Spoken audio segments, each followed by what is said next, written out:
नमस्कार, स्वादिष्ट किचनमध्ये आज आपण रक्षाबंधन विशेष भागात नारळी भात सोप्या पद्धतीने कसा करायचा ते बघूया। नारळी भात बनवण्यासाठी या ठिकाणी मी 1 वाटी बासमती तांदूळ, 1 वाटी गूळ आणि 1 वाटी ओल्या नारळाचा बारीक किसणीने किसून घेतलेला किस।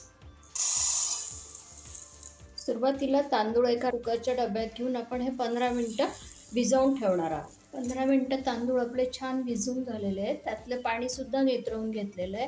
आता त्याच वाटीने 1 वाटी तांदूळ होते तर 2 वाटी आपण इथे गरम पाणी टाकणार आहे। एकीकडे कुकर गरम करायला ठेवलेला आहे।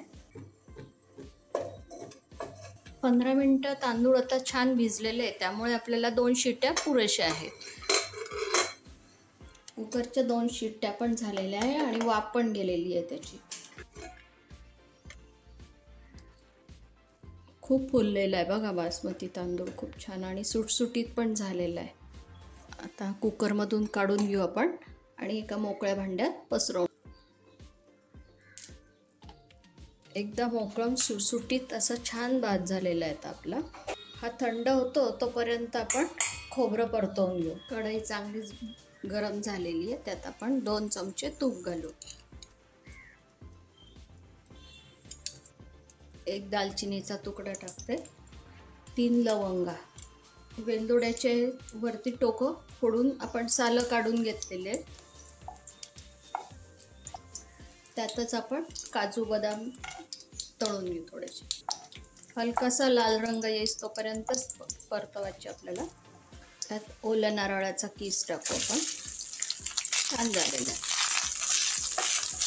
नारळाच्या किसातला आता ओलावा थोडासा कमी झालेला आहे।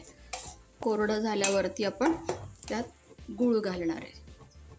त्याच प्रमाणात 1 वाटी नारळाचा किस, 1 वाटी गूळ। गुळाचा पाक वगैरे काही करायचं नाही, गूळ थोडासा विरघळला, एकसारखं सगळं मिश्रण झालं की आपण त्यात भात कालवणार आहे। यात आपण जायफळ पावडर टाकणार आहे। हे पहा गूळ पण विरघळलेला आहे। आता खूप छान झालेलं आहे आता आपलं मिश्रण। पिवळ्या रंगाचा फूड कलर वापरलेला आहे मी या ठिकाणी।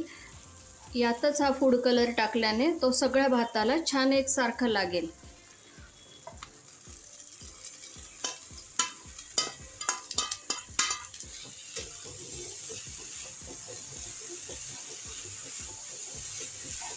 रंग पण खूप छान आलेला आहे भाताला।